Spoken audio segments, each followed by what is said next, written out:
The rain fell over Chicago like a curtain of grief. It came down in sheets, pounding against the pavement, streaming along the gutters, turning the city streets into rivers of reflected neon light.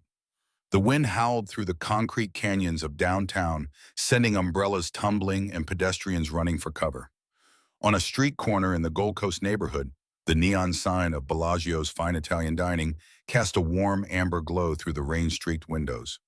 The restaurant sat like a jewel box among the upscale storefronts, its polished brass fixtures and crystal chandeliers visible through the tall glass panels. Inside, the soft murmur of conversation mingled with the gentle clink of wine glasses and the delicate notes of piano music playing through hidden speakers. It was the kind of place where senators dined with lobbyists, where corporate executives celebrated million-dollar deals over bottles of wine that cost more than most people's weekly paychecks, where everything was designed to make the wealthy feel comfortable and the ordinary feel unwelcome. Marlene Holloway stood at the service station near the back of the dining room, her dark hands moving with practiced efficiency as she polished silverware that was already spotless. She had been doing this for 3 years now, and she had learned that in a place like Bellagio's, perfection was the minimum expectation. She was 28 years old with warm brown skin and natural hair that she kept pulled back in a neat bun during her shifts. Her uniform was always pressed, her shoes always polished, her smile always ready. She had learned early in this job that presentation mattered as much as performance. Maybe more. Marlene was the only black server at Bellagio's. She had been since the day she was hired, and she suspected she would be until the day she left. The restaurant had a way of filtering its staff, of making certain people feel unwelcome until they quit. She had watched it happen to others. A young man from the South Side who lasted 2 months. A woman from Englewood who made it 3. But Marlene had stayed. She had to stay. Her mother's heart medication cost $400 a month, even with insurance. Her younger sister, Keisha, was in her junior year at DePaul University, and even with scholarships and loans, there were always expenses that needed covering. Textbooks, lab fees, the kind of small emergencies that added up to large debts. So Marlene stayed. She smiled. She polished silverware that was already clean. She pretended not to notice the way certain customers looked at her, or the way the manager watched her with those calculating eyes. Speaking of the manager, Gerald Whitmore emerged from his office at the back of the restaurant, adjusting his silk tie as he surveyed the dining room. He was a thin man in his early 50s, with graying temples and wire-rimmed glasses that gave him an air of false intellectualism. His suits were always expensive, his shoes always Italian, his smile always practiced. He had been the manager of Bellagio's for 8 years, and in that time he had cultivated a very specific vision for what the restaurant should be. Elegant, exclusive, a certain kind of clientele. Marlene had learned to read Gerald's moods like a sailor reads the weather. Tonight she could see the tension in his shoulders, the slight tightening around his eyes. Something was bothering him, something she would probably hear about later. She turned her attention back to the silverware, keeping her head down, her movements steady. Invisible. That was the goal. Be excellent at your job, but invisible in every other way. The dinner rush was just beginning to slow when it happened. The front door of the restaurant opened, letting in a gust of cold, wet wind. Rain splattered across the polished marble floor of the entrance. And in the doorway stood a man who looked like he had walked straight out of a different world. He was massive, 6'4" at least, with shoulders like a linebacker, and arms that strained against the leather of his jacket. His beard was thick and dark, streaked with gray, and his hair was pulled back in a ponytail that dripped rainwater onto the floor. Tattoos covered every visible inch of his forearms, skulls and flames and words in Gothic script that seemed to tell stories of violence and pain. But it was the jacket that drew every eye in the restaurant. Black leather, worn and weathered with patches sewn across the back. The largest patch showed a winged skull with a helmet, the unmistakable insignia of the Hells Angels Motorcycle Club. Smaller patches surrounded it, rockers that proclaimed his chapter and his rank. The hostess at the front desk froze mid-sentence, her phone conversation forgotten. Her eyes went wide and her hand instinctively reached for the panic button beneath her desk. The man stood in the doorway for a long moment, water dripping from his jacket onto the marble floor.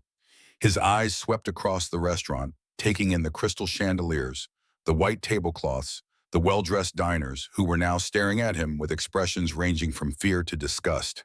He shifted his weight from one foot to the other. Even from across the room, Marlene could see the discomfort in his posture, the way his massive shoulders hunched slightly as if trying to make himself smaller. The hostess finally hung up her phone, but she made no move to approach him. Instead, she shuffled some menus around, pretending to be busy, her eyes fixed firmly on the reservation book.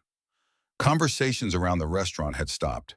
The gentle murmur that had filled the room moments before had been replaced by an uncomfortable silence. A young couple near the entrance pushed back from their table slightly, as if preparing to leave.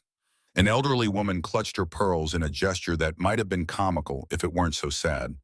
The man took a step forward, and a server carrying a tray of drinks changed course abruptly, choosing a longer route to his table rather than pass within 10 feet of the newcomer.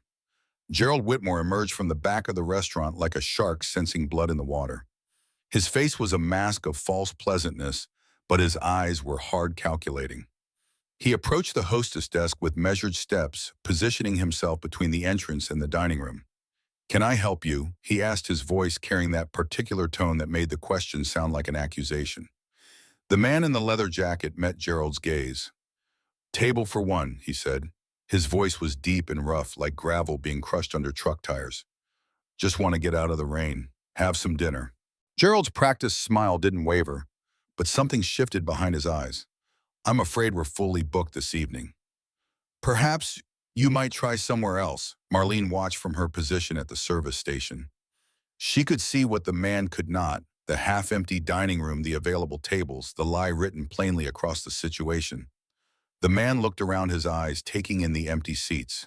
When he looked back at Gerald, there was no anger in his expression, just a weary resignation that Marlene recognized. The look of someone who had experienced this kind of rejection so many times that it no longer surprised them. "I see," he said quietly. He started to turn toward the door, and something stirred in Marlene's chest. It was a feeling she had pushed down many times before, a sense of injustice that she had learned to ignore because speaking up meant risking everything. Her job, her mother's medication, her sister's education. All of it balanced on her ability to stay quiet, stay invisible, stay employed. But as she watched the man turn away, water still dripping from his jacket, something broke through her careful defenses. She heard her father's voice. Raymond Holloway had been a staff sergeant in the United States Army, a veteran of the Gulf War who had served with distinction in Operation Desert Storm. He had come home with medals on his chest and demons in his mind, but he had never lost his fundamental belief in human dignity.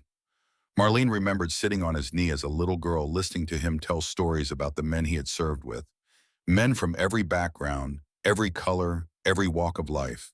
Men who had learned to look past appearances and see the person underneath. "Baby girl," he used to say, "don't you ever judge a person by what they look like. Some of the scariest looking men I ever met had the bravest hearts, and some of the prettiest smiles hid the ugliest souls. You look at what a person does, not what they wear." Raymond Holloway had died 9 years ago. PTSD, they said, undiagnosed, untreated. He had taken his own life in the garage of their family home, and Marlene had been the one to find him. She had been 19 years old. For a long time after that, she had been angry at him, angry at the world, angry at a system that sent men to war and then abandoned them when they came home broken. But gradually over the years, the anger had faded, replaced by something else. A determination to live by the values he had taught her, even when it was hard. Especially when it was hard. The man in the leather jacket was almost to the door when Marlene made her decision. She set down her polishing cloth, straightened her apron, and walked toward the entrance. She could feel Gerald's eyes on her, feel the weight of his disapproval pressing against her back. She ignored it. "Good evening, sir." Her voice cut through the uncomfortable silence like a blade. The man stopped his hand on the door and turned to look at her. "Would you like a table?" For a moment, he just stared at her. His eyes were gray, she noticed. Gray like storm clouds over Lake Michigan. And there was something in them that she recognized. Surprise, confusion, hope. "I thought you were full," he said, his voice uncertain. Marlene smiled the same professional smile she offered to every customer, but with something warmer underneath. "We just had a cancellation. Please follow me." She didn't look at Gerald as she led the man through the restaurant. She didn't need to. She could feel his fury radiating from across the room like heat from an open furnace. The other diners watched in silence as she guided the massive man between their tables.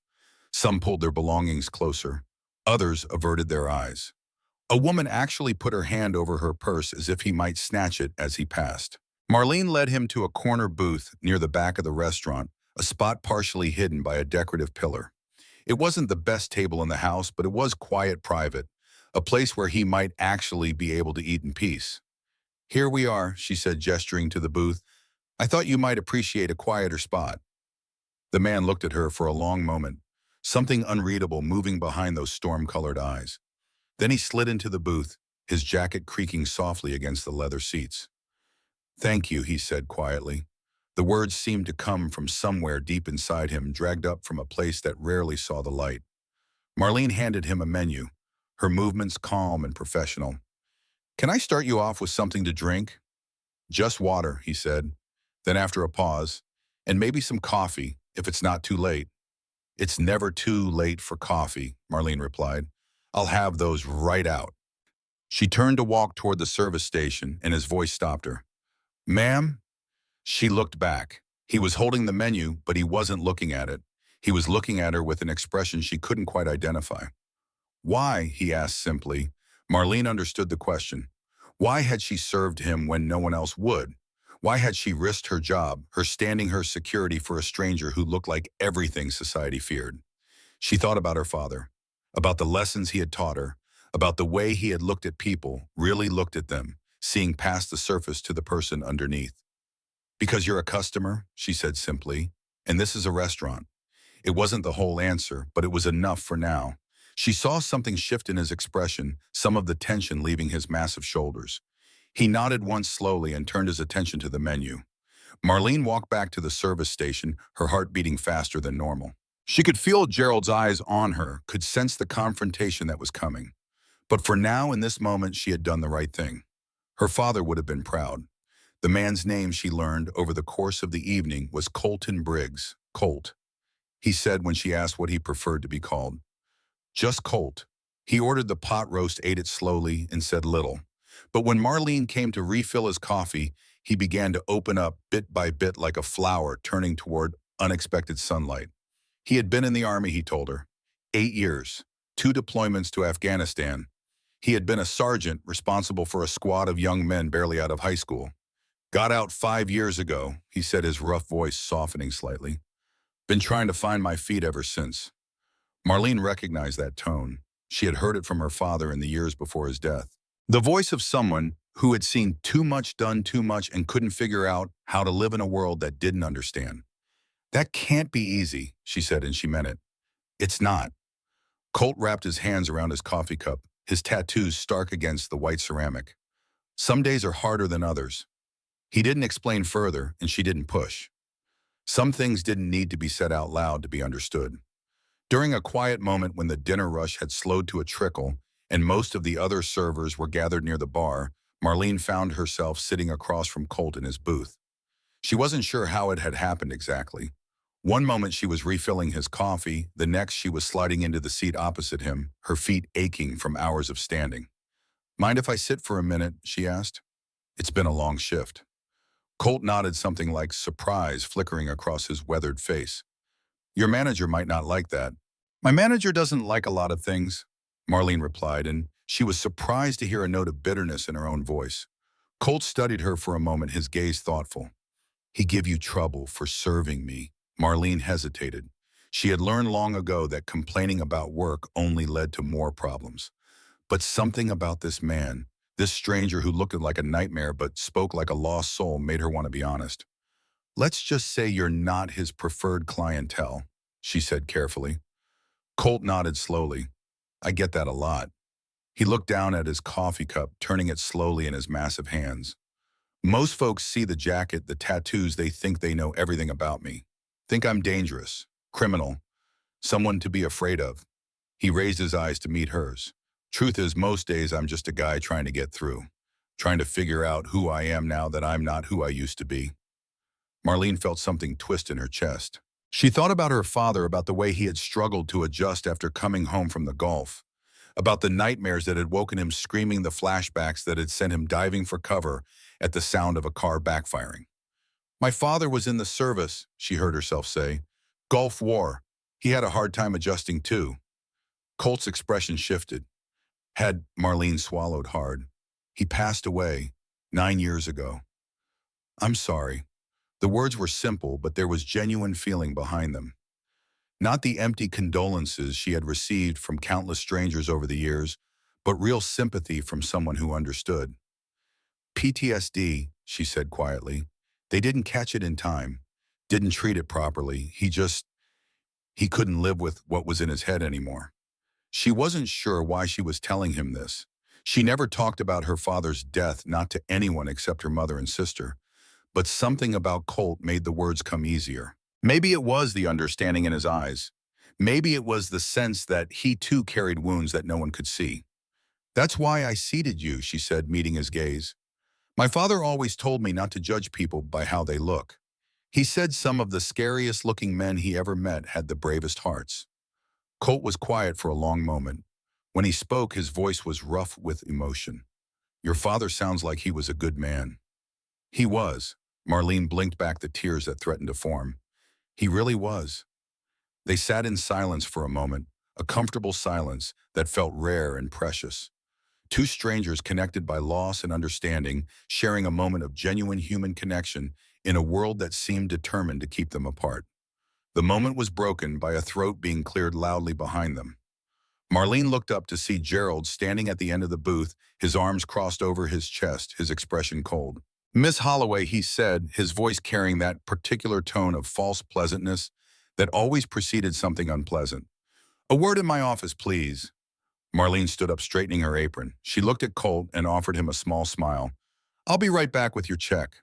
She followed Gerald through the restaurant, past the curious eyes of her coworkers, past the judgmental glances of the few remaining diners.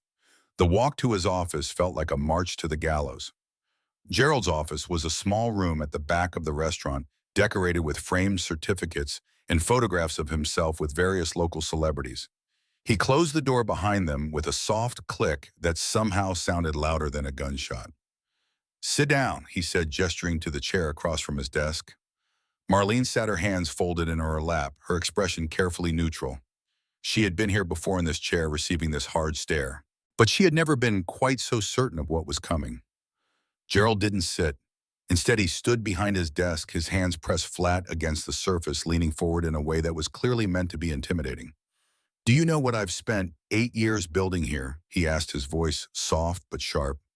A reputation, an atmosphere, a certain standard of excellence that our clientele has come to expect. Marlene said nothing. She had learned that silence was usually the safest response. When our customers come through those doors, they expect a certain experience. They expect to dine in comfort, surrounded by a certain class of people. Gerald's eyes narrowed. They do not expect to see Hell's Angels sitting in our booths, scaring away families and decent folk. He's a customer, Marlene said quietly. He has money. He wanted dinner. I served him. You served him against my explicit instructions. You told the hostess we were fully booked. We weren't. Something dangerous flickered in Gerald's expression. Are you contradicting me, Miss Holloway? Marlene felt her heart rate increase, but she kept her voice steady. I'm stating a fact. We had available tables. He wanted to dine. I seated him. Gerald straightened up, slowly adjusting his cuffs with precise, deliberate movements. When he spoke again, his voice was ice. Let me be very clear with you, Marlene. This restaurant has standards. Our clientele has expectations. And when someone walks through that door who doesn't meet those standards, who threatens the comfort of our paying customers, it is not your job to override my decisions. He leaned forward again, his voice dropping to barely above a whisper. If you ever serve someone like that again without my explicit approval, you will be terminated immediately. Do you understand? Marlene met his gaze. She thought about her mother's medication, her sister's tuition, the bills that never stopped coming. I understand, she said. Gerald nodded, a small, satisfied smile playing at the corners of his mouth. Good. You may return to your duties. And Miss Holloway. He waited until she reached the door. Consider this your final warning. Marlene walked out of the office with her head held high, but inside her stomach was churning. She had done it. She had served a customer who deserved to be served. and she knew with growing certainty that Gerald would make her pay for it. She found Colt waiting patiently, his empty plate pushed to the side, his coffee cup still half full. He looked up as she approached, and something in his expression told her that he knew what had happened. "Trouble?" he asked quietly. Marlene shook her head, forcing a smile. "Nothing I can't handle." She handed him the check, but when he opened the leather folder, she saw him pause. His eyebrows rose slightly as he looked at the bill. "This can't be right," he said. "This is too low." Marlene felt her cheeks warm slightly. She had given him her employee discount, something that was technically against policy, but not explicitly forbidden. "Family rate," she said simply. Colt looked at her for a long moment, and she saw his eyes glisten slightly in the soft light. He reached into his jacket and pulled out a worn leather wallet, placing several bills inside the folder. "Keep the change," he said roughly. When Marlene opened the folder later, she found that he had left a tip that was more than the cost of the meal itself. Colt stood up, his massive frame aiming to fill the space between the tables. He shrugged his leather jacket more firmly onto his shoulders and looked at Marlene with an expression she couldn't quite read.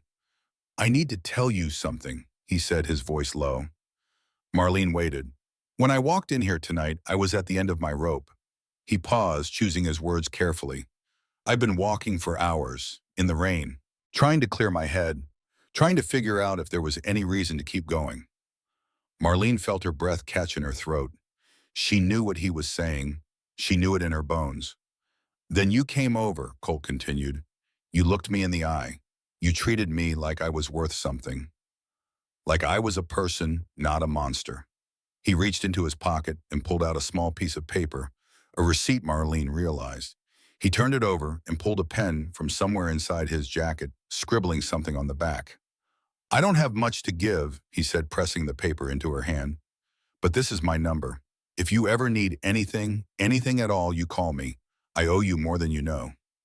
Marlene looked down at the number written in surprisingly neat handwriting. "You don't owe me anything," she said softly. "Yeah." Colt replied, his steady gaze meeting hers. "I do." He started to turn away, then stopped. From his pocket, he produced another scrap of paper and pressed it into her palm alongside his number. "What's this?" she asked. "Read it later," he said, "when you're alone." And with that, he walked toward the door, his heavy boots quiet on the polished floor, his shoulders straighter than they had been when he came in. Marlene watched him go, this stranger who had walked into her life out of the storm and somehow changed everything. At the door, he paused and looked back at her one last time. Their eyes met across the length of the restaurant, and something passed between them. Understanding, gratitude, connection. Then he pushed through the door and disappeared into the rainy Chicago night. Later, after her shift ended and she was sitting alone in her car in the employee parking lot, Marlene unfolded the second piece of paper Colt had given her. It was a note written on the back of a business card. "Thank you for showing me that kindness still exists. Tonight you saved a life. Never doubt that what you do matters." Marlene read the words 3 times, her eyes blurring with tears. She thought about her father, about the way he had struggled alone in silence until it was too late. She thought about all the people who walk through the world carrying invisible wounds, all desperate for someone to see them. Really see them. She folded the note carefully and placed it in her wallet next to the photo of her father in his army uniform. Then she started her car and drove home through the rain, carrying with her the knowledge that sometimes the smallest acts of kindness could echo in ways you never expected. What Marlene didn't know, what she couldn't have known, was that her simple act of decency had set something in motion. Forces were already gathering, events already unfolding that would test her courage, her convictions, and everything she believed about herself. The next morning, Marlene arrived at Bellagio's early as she always did. The restaurant was quiet, the dining room empty except for the morning prep crew setting up for lunch service. She clocked in, tied on her apron, and began her usual routine. But something was different. She felt it the moment she walked through the employee entrance. A shift in the atmosphere. Glances exchanged between coworkers that stopped the moment she appeared. Whispered conversations that died when she came within earshot. The first sign of real trouble came mid-morning when she checked the schedule board and found that her hours for the following week had been cut. Dramatically. She had been scheduled for 40 hours. Now she had 25. Marlene felt her stomach drop. 25 hours meant less than half her normal paycheck. It meant her mother's medication would be a struggle. It meant Keisha's upcoming book fees would go unpaid. She found Gerald in his office doing paperwork with the air of a man who had not a care in the world. "Mr. Whitmore," she knocked on the open door. "Can I ask about the schedule?" Gerald looked up, his expression bland. "What about it?" "My hours have been cut, significantly." "Ah, yes." Gerald set down his pen, steepling his fingers. "We've had to make some adjustments. Business has been slow. I'm sure you understand." But business hadn't been slow. Marlene knew that as well as anyone. The restaurant had been packed every night for the past 2 weeks. "Is this about last night?" she asked, unable to keep the edge out of her voice. Gerald's expression didn't change, but something flickered in his eyes. "I don't know what you mean. All staffing decisions are made based on business needs. Nothing personal." He smiled, a practiced smile that didn't reach his eyes. "Will there be anything else, Miss Holloway?" Marlene stood there for a moment, anger and frustration warring with the practical need to keep her job. She thought about arguing, about demanding fairness, about pointing out the obvious retaliation. But she knew it would do no good. Gerald was careful. He always had been. He never said anything that could be used against him, never made threats that could be documented. Everything was business needs and company policy and unfortunate circumstances. "No," she said finally, "nothing else." She turned and walked out of his office, her fists clenched at her sides, her jaw tight with suppressed fury. Back in the dining room, she threw herself into her work with a ferocity born of frustration. She polished silverware until it gleamed. She arranged napkins with military precision. She did everything she could to prove that she was valuable, that she was worth keeping. But even as she worked, a small voice in the back of her mind whispered that it wouldn't be enough. Gerald had made his decision. He was just waiting for the right moment to finish what he had started. During her lunch break, Marlene sat in the employee break room, staring at her phone.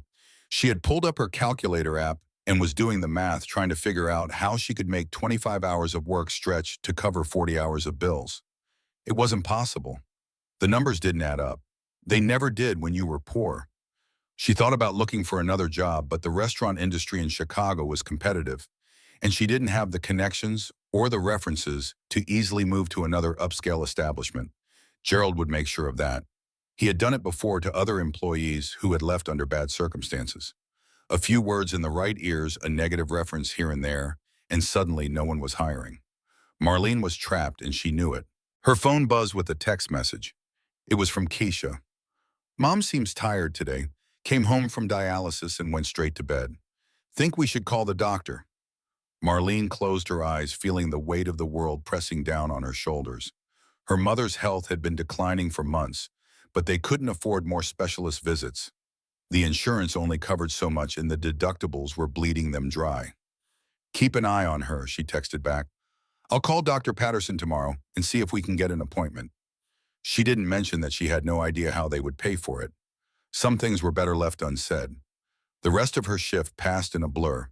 She served customers with her usual efficiency, smiled her usual smile, pretended that everything was normal. But inside, she felt like she was slowly being crushed. It was near the end of her shift when she looked up and saw him. Colt was standing in the entrance of the restaurant, rainwater dripping from his leather jacket just like before. He looked around the dining room, searching until his eyes found hers. Her heart did something strange, a leap of recognition, of connection. And underneath it, a cold trickle of fear. If Gerald saw him here again, if he knew that Colt had come back specifically to see her. She glanced toward the manager's office. The door was closed. Gerald was inside on the phone, his back to the dining room. Moving quickly, Marlene crossed to the entrance. "What are you doing here?" she asked quietly. "Came back to thank you properly," Colt said, "and to see how you're doing. After last night, I figured your boss might give you trouble." "You shouldn't be here," Marlene said. But even as she said it, she felt something warm bloom in her chest. He had come back.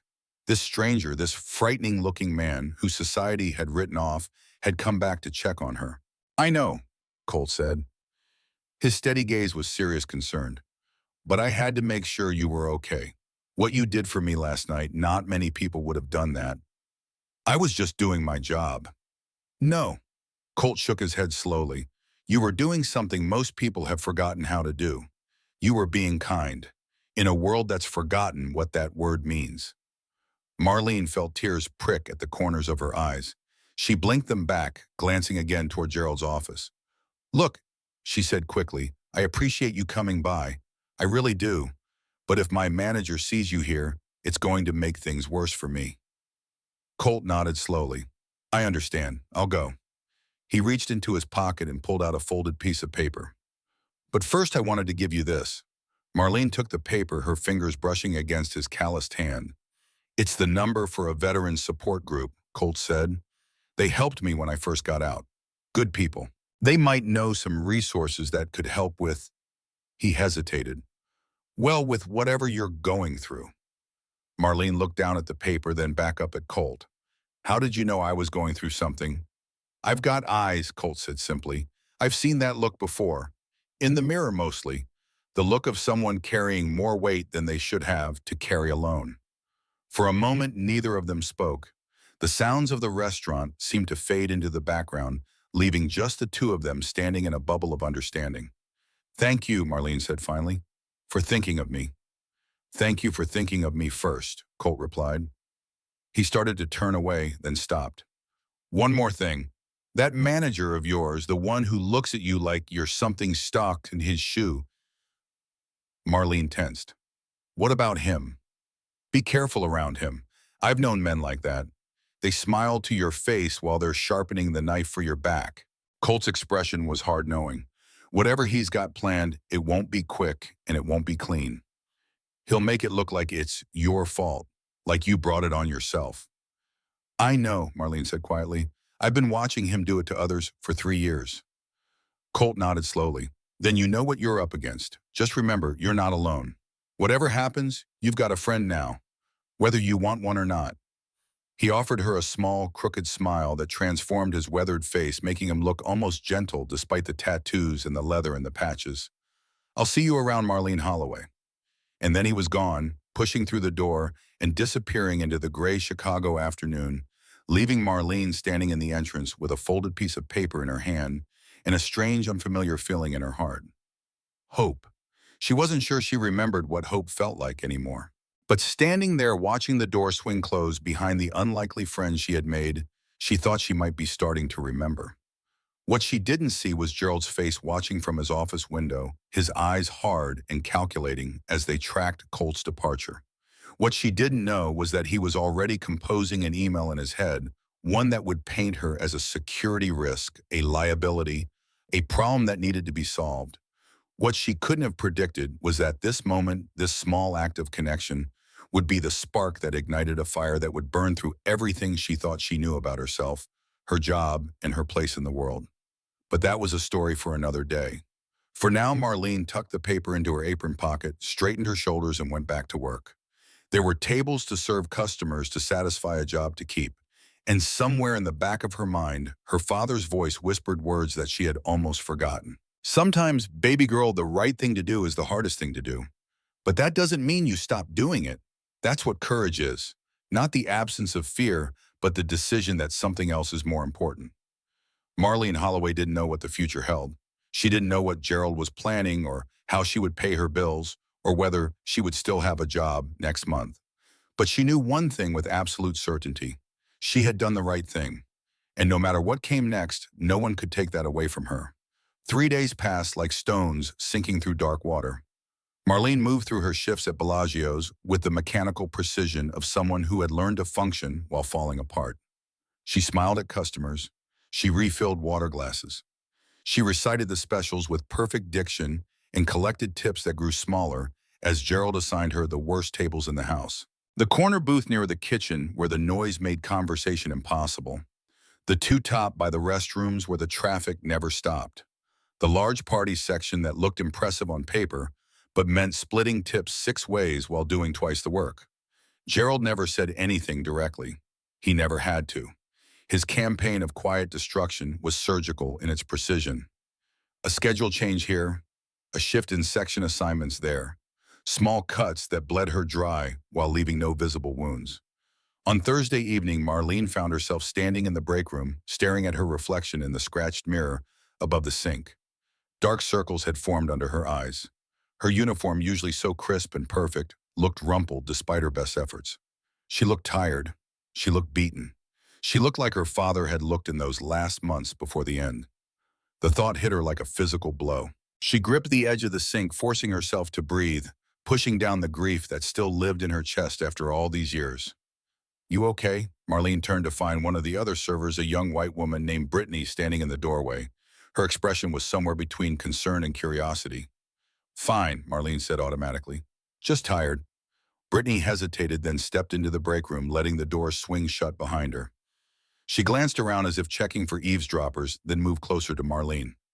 "Look," she said quietly, "I don't know what's going on between you and Gerald, but you should know that people are talking." Marlene felt her stomach tighten. "Talking about what?" "About you, about that guy who came in last week, the biker, about how Gerald's been treating you since then." Brittany bit her lip, looking uncomfortable. "Some of us think it's not right, the way he's cutting your hours, giving you the worst sections. It's obvious what he's doing." "Is it?" Marlene kept her voice neutral, but inside something flickered. Hope, maybe, or fear. It was hard to tell the difference anymore. "Yeah," Brittany nodded. "But here's the thing. Nobody's going to say anything. Not to Gerald, not to corporate. Everyone's too scared of losing their jobs." She paused, her eyes meeting Marlene's. "I'm sorry, I wish I could do more." Marlene studied the younger woman's face, seeing the genuine regret there. And underneath it, the fear. The same fear that kept everyone silent, that let men like Gerald operate with impunity. "It's okay," Marlene said finally. "I understand." And she did understand. She understood better than Brittany could possibly know, because she had been silent too once. Silent when Gerald had pushed out Marcus the server from the south side. Silent when he had made life impossible for Denisha, the hostess from Inglewood. Silent because speaking up meant risking everything and she had too much to lose. But silence had a cost too, a cost that compounded over time until one day you looked in the mirror and didn't recognize the person staring back. Brittany left, and Marlene stood alone in the break room thinking about silence, about complicity, about all the small surrenders that added up to a lifetime of regret. Her phone buzzed with a text message. It was from Keisha. "Mom's having a bad day. Can you come home early?" Marlene closed her eyes, feeling the weight of the world pressing down on her shoulders. Her mother needed her. Her job needed her. Her bills needed her. And she was only one person with only so many hours in the day and only so much strength left to give. She texted back, "I'll try. Love you." Then she straightened her apron, fixed her smile, and went back to work. Colt came back the next evening. Marlene saw him the moment he walked through the door, his massive frame filling the entrance, rain dripping from his leather jacket. But this time there was something different about his posture. His shoulders were straighter, his eyes were clearer. He looked like a man who had found something worth standing for. Gerald was in the dining room schmoozing with a table of well-dressed businessmen. He didn't see Colt enter, but Marlene knew it was only a matter of time before he did. She moved quickly, intercepting Colt before he could venture further into the restaurant. "You need to go," she said quietly, urgently. "Gerald's here. If he sees you again, he'll use it against me." Colt looked down at her, his expression searching her face. "That's exactly why I came. I heard some things about what he's doing to you." "From who?" "Doesn't matter. What matters is that I couldn't sit by and do nothing." Colt's jaw tightened beneath his thick beard. "Not after what you did for me." "Colt, please." Marlene glanced over her shoulder, checking Gerald's position. He was still engaged with the businessmen, but he could look up at any moment. "I appreciate it, I really do, but you being here is only going to make things worse." "Is it?" Colt tilted his head, studying her. "Or is that just what he wants you to believe, that you're alone, that nobody's got your back?" Marlene felt something crack inside her chest, a wall she had built over years of disappointment and betrayal. Because the truth was, she had spent so long being strong for everyone else that she had forgotten what it felt like to have someone be strong for her. "I'm not alone," she said quietly. "I have my mother, my sister." "Family," Colt nodded. "That's good. But sometimes you need someone who can stand beside you in the fight. Someone who's got nothing to lose. And that's you." A ghost of a smile crossed Colt's weathered face. "Lady, I lost everything a long time ago. My career, my marriage, most of my friends. All I've got left is my word and my willingness to use it." He paused, his expression growing serious. "You gave me something that night, Marlene. You probably don't even realize what it was." but I do. And I'm not the kind of man who forgets a debt. Before Marlene could respond, she heard a familiar voice behind her. Miss Holloway, may I ask what's going on here? Gerald had materialized like a ghost, his practiced smile firmly in place, his gaze cold as ice on Lake Michigan. Marlene turned to face him, positioning herself between Gerald and Colt. Mr. Whitmore, this gentleman was just asking for directions. Directions. Gerald's eyebrows rose slightly. To where exactly? The Veterans Center on Michigan Avenue, Colt said, his deep voice calm and even. I'm new to the area. Got a meeting there tonight. Gerald's eyes flicked to Colt's leather jacket, to the Hells Angels patches visible on the front. His lip curled almost imperceptibly. I see. Well, I'm sure Miss Holloway has more important things to do than give directions. Perhaps you could use your phone. I understand they have maps these days. The contempt in his voice was barely concealed. Marlene felt her hands clench at her sides, nails digging into her palms. Of course, Colt said mildly. He nodded to Marlene. Thanks for your help, ma'am. I appreciate your kindness. He turned and walked out of the restaurant, his heavy boots quiet on the polished floor. But at the door he paused and looked back. Not at Marlene, but at Gerald. And in that look was a message that needed no words. I see you, I know what you are. And this isn't over. Then he was gone, disappearing into the evening rain. Gerald watched him go, then turned his attention to Marlene. The practiced smile was still in place, but his eyes had hardened to something resembling hatred. Miss Holloway, he said softly, my office, now. Marlene followed him through the restaurant, past the curious eyes of her co-workers, past the oblivious diners enjoying their expensive meals. Each step felt like walking toward an execution. Gerald's office felt smaller than usual, the walls pressing in the air thick with the scent of his expensive cologne. He closed the door with a soft click and moved behind his desk, but he didn't sit.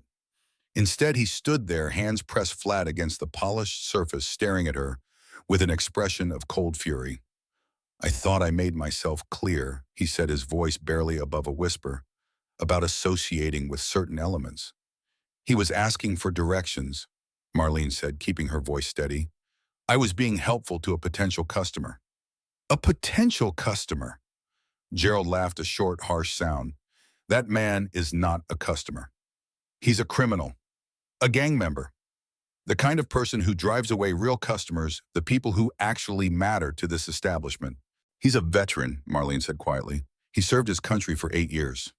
I don't care if he served tea to the Queen of England. Gerald's voice rose slightly, then dropped again, controlled. He is not welcome in my restaurant, and you, Miss Holloway, seem determined to ignore that simple fact. Marlene felt something shift inside her, a spark of anger that she had kept tamped down for 3 years suddenly flaring to life. Your restaurant, she repeated. I thought it belonged to the company. Gerald's eyes narrowed. What did you say? I said I thought this restaurant belonged to the company, not to you personally. Marlene's voice was calm, but her heart was pounding.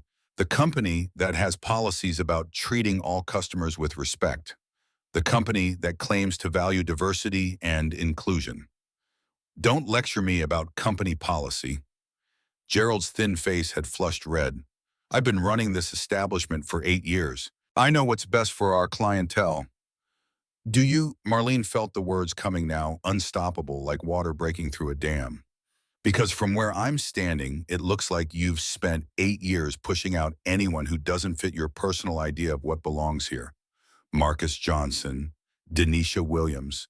How many others before I started? Gerald went very still. His flush deepened to an alarming shade of crimson. Be very careful, Miss Holloway. I've been careful for 3 years. Marlene's voice shook slightly, but she didn't back down. I've watched. I've kept my head down. I've done everything you asked and more. And none of it matters, does it? Because I don't fit either. I never did. The only reason I'm still here is because you haven't found a good enough excuse to get rid of me yet. The silence that followed was absolute. Marlene could hear her own heartbeat, could feel the blood rushing in her ears. Gerald straightened up, slowly adjusting his tie with precise, deliberate movements. When he spoke again, his voice was ice. You're right about one thing. I haven't found a good enough excuse. Yet. He smiled, and it was the most terrifying thing Marlene had ever seen. But I'm a patient man, Miss Holloway. I can wait. He walked past her and opened the office door, a clear dismissal. Your shift ends in 2 hours. I suggest you use that time to reconsider your attitude. He paused, one hand on the doorframe. And Miss Holloway, the next time that man shows his face in my restaurant, I'm calling the police. I don't care what directions he claims to need. Marlene walked out of the office on legs that felt like rubber. Her whole body was shaking, adrenaline coursing through her veins. She had done it. She had finally talked back, finally stood up for herself, and she knew with absolute certainty that it was going to cost her everything. 1 week after the confrontation, Marlene was in the middle of the dinner rush when her phone buzzed with a text from Keisha. Mom collapsed. Ambulance coming. Get here now. Marlene's blood turned to ice. She found Gerald in his office, reviewing paperwork with his usual air of self-importance. Mr. Whitmore, I need to leave. My mother's been taken to the hospital. It's an emergency. Gerald looked up slowly, his expression unchanged. The dinner rush is at its peak, Miss Holloway. We're already short-staffed. My mother might be dying, and my restaurant might lose customers. Gerald leaned back in his chair, a mirthless expression crossing his face. Let me be very clear. If you walk out that door right now, don't bother coming back. Ever. Marlene stared at him, seeing for the first time the full depths of his cruelty. This wasn't about business. This wasn't about staffing. This was punishment. This was him forcing her to choose between her livelihood and her family, knowing that either choice would destroy something she loved. You can't do this, she whispered. I can do whatever I want. I'm the manager. Gerald's smile widened. So what's it going to be, Miss Holloway? Your job or your mother? The words hung in the air like poison. Marlene thought about the bills, the medication, Keisha's tuition, everything that depended on this job, this paycheck, this man's approval. Then she thought about her mother lying in an ambulance, scared and alone. There was no choice. There had never been a choice. My mother, Marlene said quietly.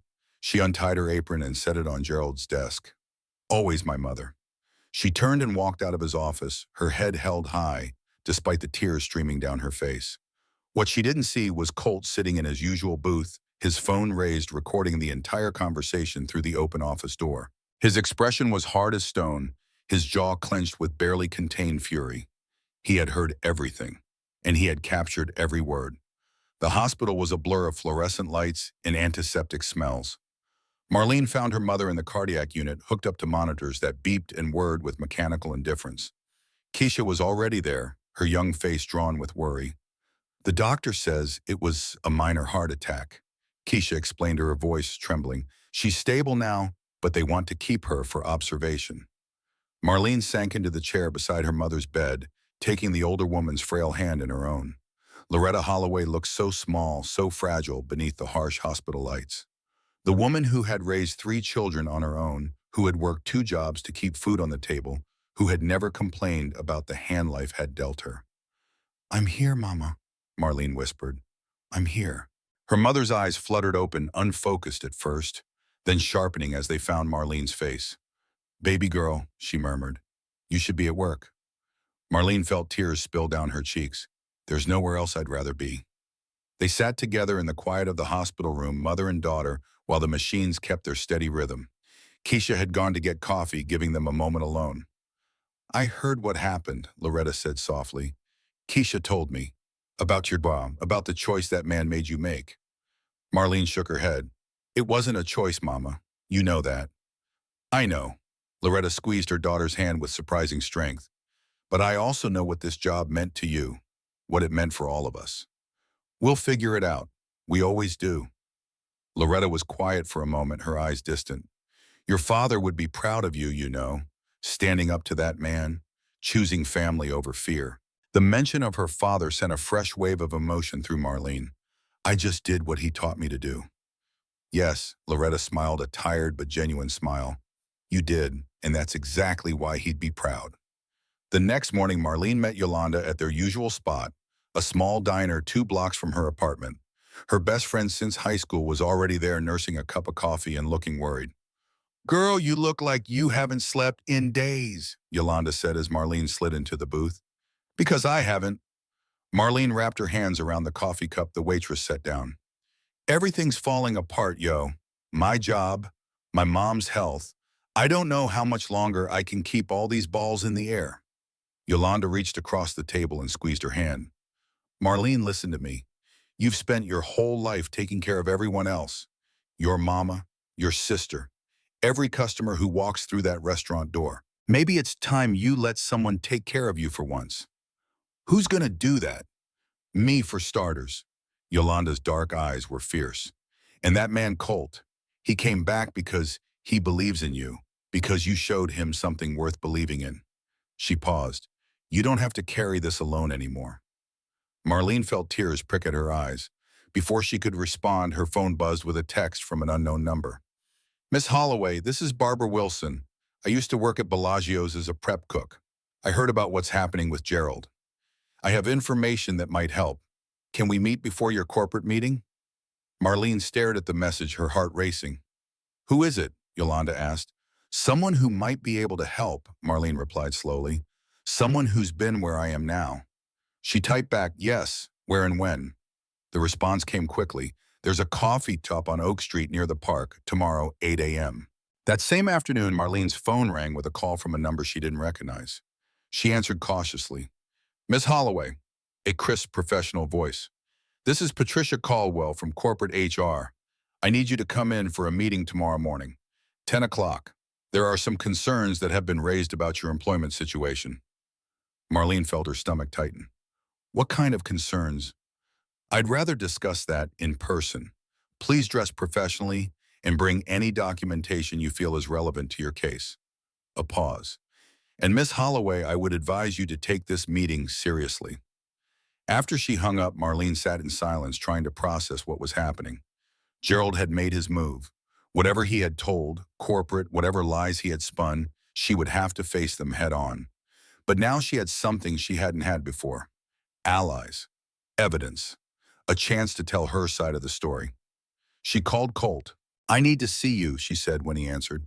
Something's happening, and I think you should know about it. They met at the same small diner where she had talked with Yolanda, the place where nobody from Bellagio's would ever think to look. Colt was already there when she arrived, his massive frame squeezed into a booth by the window. Tell me everything, he said. So she did. The meeting with corporate, the mysterious text from Barbara Wilson, the sense that everything was coming to a head. When she finished, Colt reached into his jacket pocket and pulled out his phone. I've got something too, he said. Something that might change everything. He pressed play on a video. Marlene watched in shock as the scene unfolded on the small screen. Gerald's office, her own voice asking to leave for her mother. Gerald's cruel ultimatum. The moment she had chosen her family over her job. You recorded it, she breathed. I was sitting in my booth when you went into his office. The door was open enough that I could hear what was happening. Colt's jaw tightened. When I realized what he was doing, I started recording. I couldn't just sit there and let him destroy you. Marlene stared at the phone at the evidence that could change everything. This is illegal in Illinois, she said slowly. Recording someone without their consent. Maybe, but it's also the truth. Colt met her eyes, and sometimes the truth is worth breaking rules for. The next morning, Marlene arrived at the coffee shop on Oak Street 15 minutes early. She was nervous, uncertain of what to expect from this mysterious Barbara Wilson. She didn't have to wait long. At exactly 8 o'clock, a woman in her mid-30s pushed through the door, her dark eyes scanning the room until they found Marlene. She was short and stocky, with strong hands, and her hair pulled back in a practical ponytail. She crossed to Marlene's table and slid into the opposite seat. Miss Holloway, she said, thank you for meeting me. Thank you for reaching out. Marlene studied the woman's face. You said you have information about Gerald. Barbara nodded, wrapping her hands around her coffee cup. I worked at Bellagio's for 8 months, in the kitchen. I was good at my job. Never late, never complained, always did more than was asked. She paused, her jaw tightening. But Gerald didn't like me. From the first day, he made that clear. Little comments about my background, questions about where I came from, even though I was born and raised in Milwaukee. He would come into the kitchen and watch me work, looking for mistakes, waiting for me to slip up. Marlene felt a cold recognition settling in her chest. She knew this story. She had lived this story. What happened? She asked quietly. One night there was a problem with a customer's order. The steak was overcooked. It wasn't my fault. I didn't even cook it. But Gerald blamed me, screamed at me in front of the entire kitchen staff, called me names, said I didn't belong in a place like Bellagio's. She looked up, her eyes meeting Marlene's. I quit that night. I couldn't take it anymore. But before I left, I did something. She reached into her jacket pocket and pulled out a small device. The kitchen has security cameras, but they don't record audio. So I started carrying this, a voice recorder. I used it whenever Gerald came into the kitchen. She placed the recorder on the table between them. There are 6 recordings on here.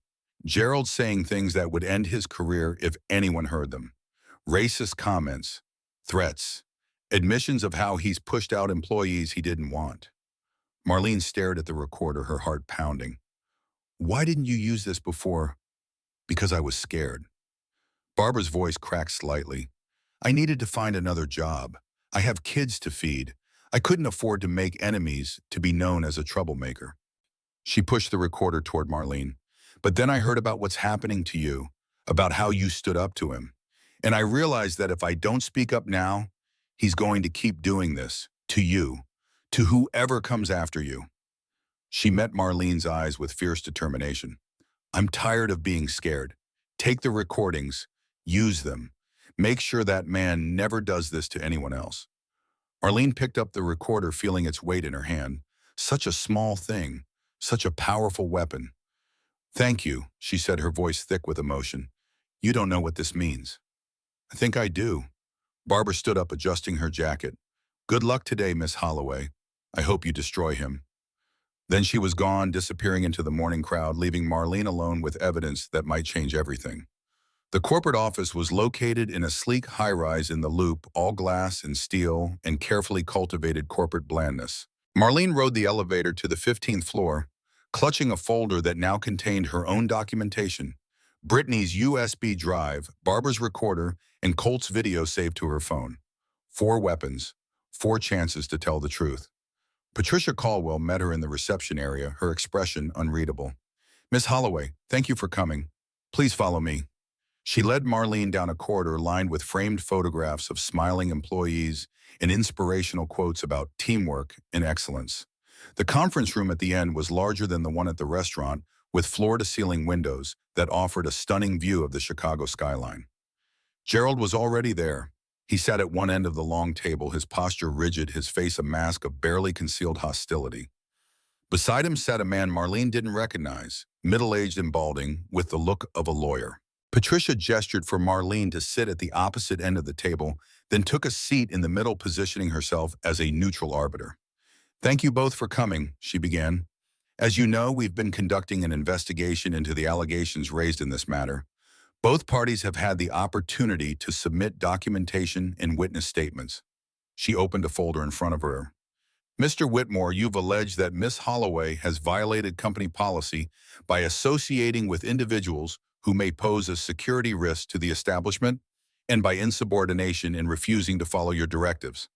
You've submitted photographic evidence and written statements from several staff members. Gerald nodded, a smug smile playing at the corners of his mouth.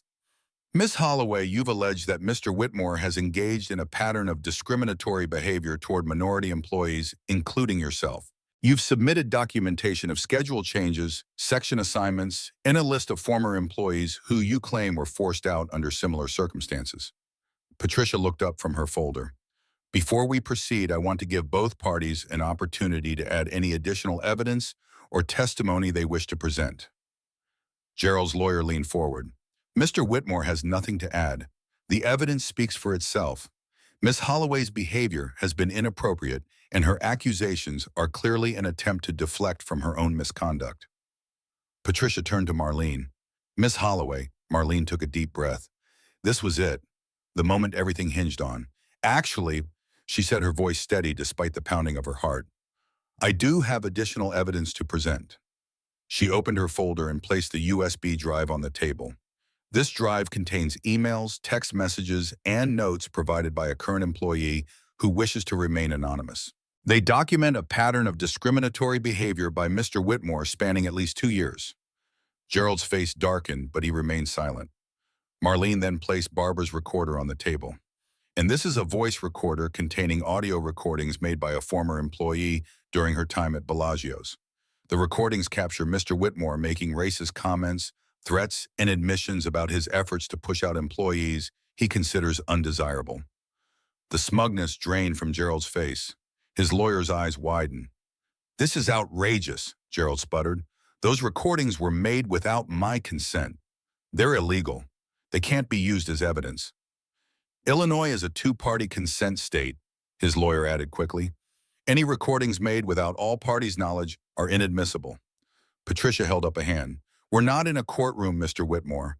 This is an internal investigation, not a legal proceeding. Company policy allows us to consider any evidence that helps us understand what happened." She picked up the recorder, turning it over in her hands. "Miss Holloway, do you know what's on these recordings?" "I haven't listened to all of them," Marlene admitted, "but the person who provided them told me they contain statements by Mr. Whitmore that clearly demonstrate discriminatory intent." Patricia looked at Gerald, then at his lawyer, then back at the recorder. "I think we need to hear what's on this device." She pressed play. The first recording was scratchy, filled with kitchen sounds, the clatter of pots and pans, the hiss of burners. But Gerald's voice came through clearly. "I don't care how good she is at her job. I don't want her kind in my kitchen. Find a reason to write her up." The second recording was clearer. "The problem with diversity hires is they think the rules don't apply to them. They come in here with their attitudes and their grievances and expect us to bend over backwards to accommodate them. Not in my restaurant." The third recording made Marlene's blood run cold. "Holloway thinks she's untouchable because she's black. Thinks corporate will protect her if she cries racism. But I've been doing this for 8 years. I know how to get rid of people without leaving fingerprints. By the time I'm done with her, she'll be begging to quit." Patricia stopped the recording. The silence in the conference room was absolute. Gerald's face had gone from red to white. His lawyer was staring at the recorder as if it had turned into a snake. "Mr. Whitmore," Patricia said, her voice ice cold, "would you care to explain these recordings?" "They are fake," Gerald said, but his voice lacked conviction. "Doctored. Anyone could have made those." Patricia opened another folder, one that had been sitting untouched at her elbow throughout the meeting. "Actually, Mr. Whitmore, I have something else to share." Her voice was calm but carried an edge of steel. "What Miss Holloway doesn't know, what no one outside of corporate leadership knows, is that we've been conducting our own investigation into your management practices for the past 3 months." Gerald's face went from white to gray. "We received anonymous complaints from former employees. Allegations of discrimination, harassment, hostile work environment. At first, we weren't sure what to make of them. Your performance reviews have always been excellent. The restaurant's numbers have always been strong." She pulled several documents from the folder. "But we started digging, quietly. We reviewed employee turnover rates at your location compared to others in the chain. We analyzed the demographics of who was leaving and why. We interviewed former staff members who had signed separation agreements." Patricia looked directly at Gerald, her gaze unwavering. The pattern was unmistakable. "In 8 years under your management, Bellagio's has had a turnover rate for minority employees 3 times higher than any other location in our chain.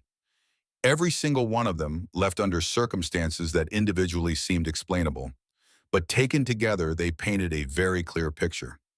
She closed the folder. "Miss Holloway's evidence, the recordings, the documentation, the testimony, it's not the beginning of our case against you, Mr. Whitmore. It's the end. The final piece of a puzzle we've been assembling for months." Gerald's lawyer put a hand on his arm, silencing whatever protest he was about to make. The fight had drained out of Gerald completely. He sat slumped in his chair, a man who had finally been caught after years of hiding his true nature behind a polished smile. "Based on the totality of evidence," Patricia continued, "both from our internal investigation and from Miss Holloway's submissions, I am terminating your employment effective immediately. Security will escort you from the building, and you are permanently barred from entering any property owned or operated by this company." Marlene sat in stunned silence, watching as 2 security guards appeared at the door. Gerald stood slowly, his movements mechanical. As he passed Marlene on his way out, he paused. She braced herself for anger, for threats, for one last attempt at intimidation. But what she saw in his eyes wasn't rage. It was fear. The fear of a man who had finally been called to account for years of cruelty hidden behind a professional mask. He said nothing. He simply walked out the door, flanked by security guards, his lawyer trailing behind. And just like that, it was over. Patricia turned to Marlene, her expression softening. "Miss Holloway, I owe you an apology. When this investigation began, I wasn't sure what we would find. Mr. Whitmore has been with the company for a long time, and his surface-level performance has always been satisfactory." She paused, choosing her words carefully. "But the evidence you've presented, combined with our own findings, paints a very different picture.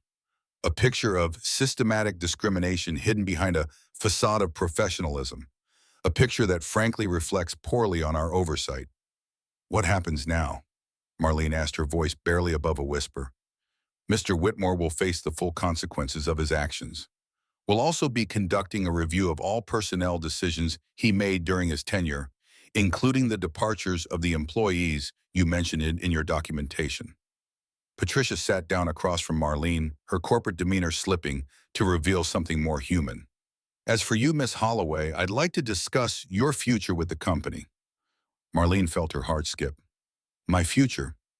The manager position at Bellagio's is now vacant. You have 3 years of excellent performance reviews, deep knowledge of the restaurant's operations, and you've demonstrated remarkable courage and integrity throughout this process." Patricia smiled, a real smile. "I'd like to offer you the position." Marlene sat in stunned silence. Manager. The job she had never dared to dream of. The job that would solve so many problems, pay so many bills, open so many doors. "I don't know what to say," she managed. "Say yes," Patricia replied, "and then tell me what kind of restaurant you want to build." Marlene thought about her father, about his lessons about kindness and dignity, about the way he had taught her to see people, really see them beyond the surface. "I want to build a restaurant where everyone feels welcome," she said slowly, the words forming as she spoke them. "A place where customers and employees are treated with respect, regardless of what they look like or where they come from. A place where kindness isn't the exception, it's the rule." Patricia nodded approvingly.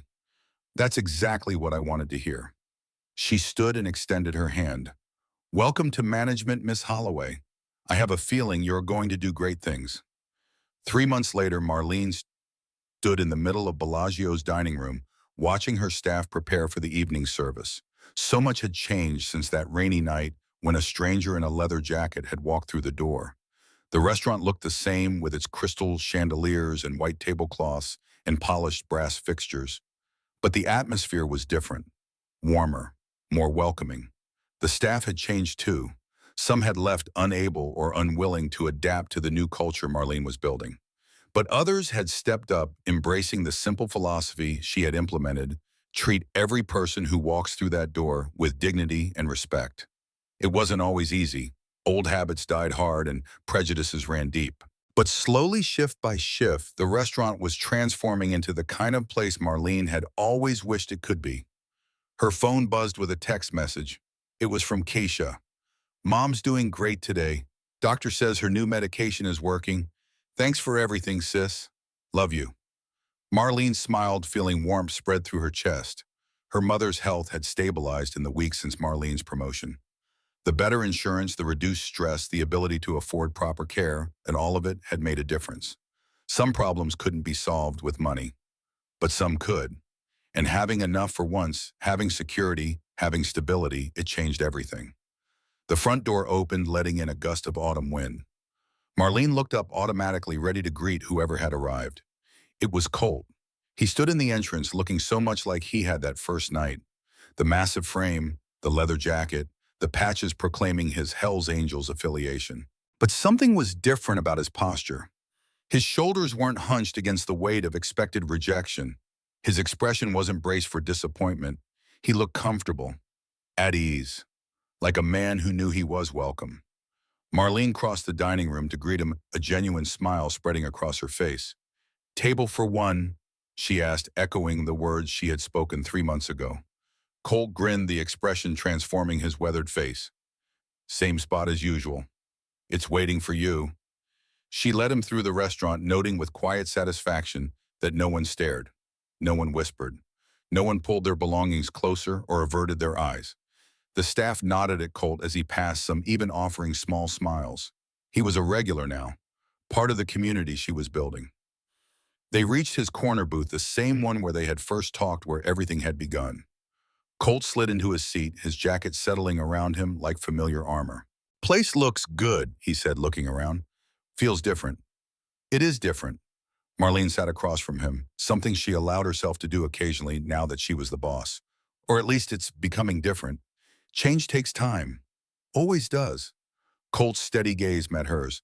"How are you holding up, being the big boss and all?" Marlene laughed softly. "Some days are harder than others. There's so much I didn't know about running a restaurant. Inventory, scheduling, dealing with corporate. It's a lot.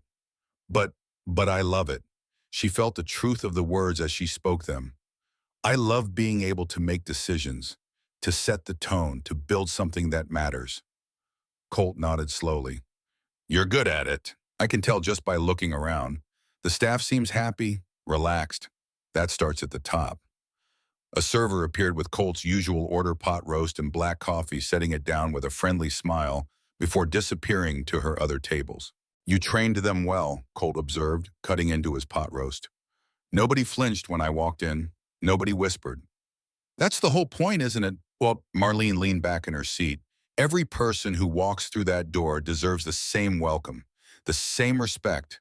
Doesn't matter what they look like or what they're wearing or what assumptions someone might make about them." "Not everyone believes that." "No, but I do, and now this restaurant does too." She paused, watching him eat. "What about you?" "How are things?" Colt chewed slowly, considering the question. "Better. The veterans group you connected me with has been helpful. Talking to people who understand, who've been through similar things, it makes a difference." "I'm glad. I'm also—" He hesitated, then continued, "I'm thinking about making some changes. The club, the Hells Angels, it's been my family for 5 years. But lately I've been wondering if it's the right family." Marlene said nothing and just listened. The things I was running from when I joined, the loneliness, the anger, the feeling of not belonging anywhere, I'm not sure the club ever really helped with those things. Maybe it just gave me a way to hide from them. He set down his fork, his expression distant. "Meeting you made me realize something. That night when you treated me like a human being, it was the first time in years I felt like maybe I could be something other than what I'd become. Something better." Marlene felt tears prick at the corners of her eyes. "That means a lot to hear." "It's the truth." Colt reached into his jacket pocket and pulled out something small. He held it in his rough palm for a moment, looking at it, then extended his hand toward Marlene. It was a coin, old and worn, with military insignia on one side and the words "Honor, Courage, Commitment" on the other. "This was my challenge coin from the Army," Colt said quietly. "It was given to me by my commanding officer after my first deployment. He told me it was a reminder of who I was and what I stood for." He pressed the coin into Marlene's hand. "I want you to have it." Marlene stared at the coin, feeling its weight, its history. "Colt, I can't take this. It means too much to you." "That's exactly why I want you to have it." His voice was rough with emotion. "For years, I've carried that coin as a reminder of who I used to be. But you showed me that I could be that person again, that it wasn't too late to change." He closed her fingers around the coin. "You saved my life, Marlene Holloway. Not with medicine or heroics, with kindness. Simple, ordinary, extraordinary kindness. I want you to have this as a reminder that what you do matters. That every person you treat with dignity might be carrying burdens you can't see." Marlene looked down at the coin, then back at Colt. The tears she had been holding back finally spilled over, running down her cheeks. "I don't know what to say." "You don't have to say anything." Colt smiled, that rare, gentle smile that transformed his weathered face. "Just keep doing what you're doing. Keep being who you are. The world needs more people like you." They sat together in comfortable silence as Colt finished his meal. The restaurant hummed around them, the soft clink of glasses and silverware, the murmur of conversation, the warmth of a place where everyone was welcome. When Colt finally stood to leave, he paused beside the booth, looking down at Marlene. "Same time next week?" he asked. "Same time next week," she confirmed. He nodded, then turned and walked toward the door, his heavy boots quiet on the polished floor. At the entrance, he paused and looked back at her just as he had that first night. But this time there was no sadness in his eyes, no desperation, just gratitude and something that looked like peace. Then he pushed through the door and disappeared into the autumn evening. Marlene sat for a moment longer, turning the challenge coin over in her hands. It was warm from Colt's palm, worn smooth by years of being held, carried, treasured. Such a small thing, such a powerful symbol. She thought about her father, about the lessons he had taught her, about the values he had instilled in her before his demons became too heavy to bear. She thought about her mother fighting her own battles with quiet dignity. She thought about Keisha working toward a future that was a little brighter now. And she thought about all the people who would walk through the doors of Bellagio's in the days and weeks and months to come. The wealthy and the poor, the powerful and the powerless, the beautiful and the broken, every one of them carrying burdens that no one could see, every one of them deserving of dignity and respect. She slipped the coin into her pocket and stood up, straightening her manager's blazer. There was work to do, tables to check on, staff to guide, a restaurant to run, but first she wanted to take one more look around. The dining room was full now, the evening rush in full swing. Families celebrated birthdays. Couples shared romantic dinners. Business associates closed deals over expensive wine. And scattered among them in corners and booths and tables by the window were people who might once have been turned away. People who looked different. People who didn't fit the old mold of what belonged in a place like this. They were all eating together, laughing together, being human together. Marlene smiled, feeling warmth in her chest that had nothing to do with the temperature. This was what she had wanted. This was what she had fought for. Not just a promotion, but this, a place where kindness was the rule instead of the exception. Her phone buzzed with a message. She pulled it out, expecting something from Keisha or her mother. It was from Patricia Caldwell. The board reviewed the changes you've implemented at Bellagio's. They're impressed. We'd like to discuss expanding your approach to other locations in the chain. Call me when you have a chance. Marlene read the message twice, her heart pounding. Expanding her approach, other locations. The possibility of affecting not just one restaurant, but dozens. The possibility of changing things on a scale she had never imagined.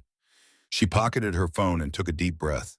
One step at a time, one customer at a time, one act of kindness at a time. The front door opened, letting in a gust of cool air. Marlene looked up, automatically ready to assess the new arrival. It was a young man, maybe 25, with ragged clothes and unkempt hair. He stood in the entrance, looking around the elegant restaurant with an expression of obvious discomfort. He didn't belong here.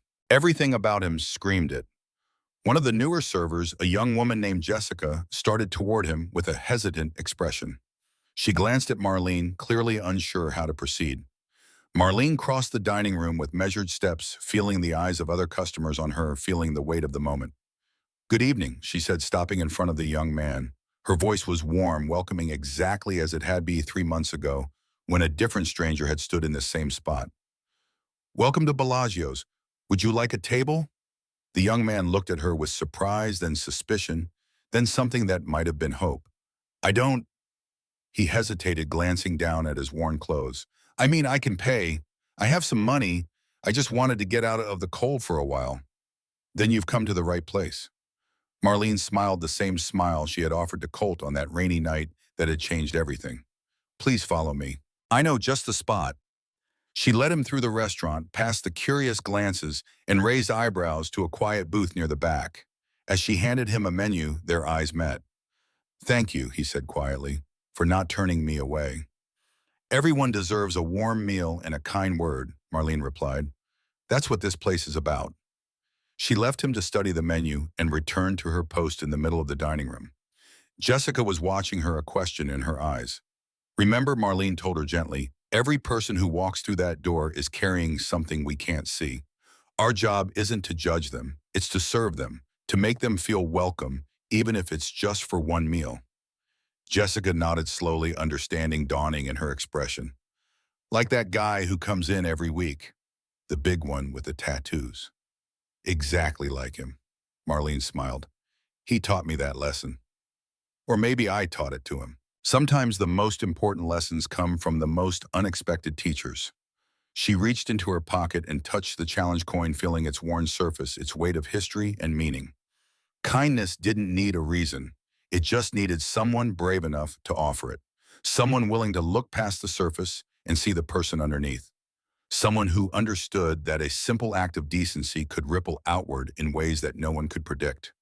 Marlene Holloway had learned that lesson in a moment of instinct, of compassion, of choosing kindness over fear.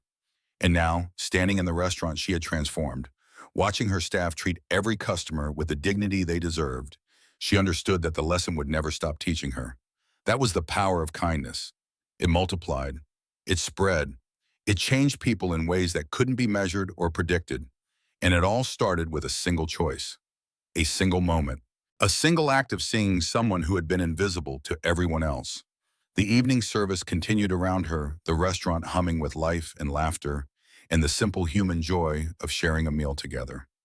Outside, the city of Chicago went about its business, millions of people passing each other on streets and sidewalks, most of them strangers, most of them invisible to each other.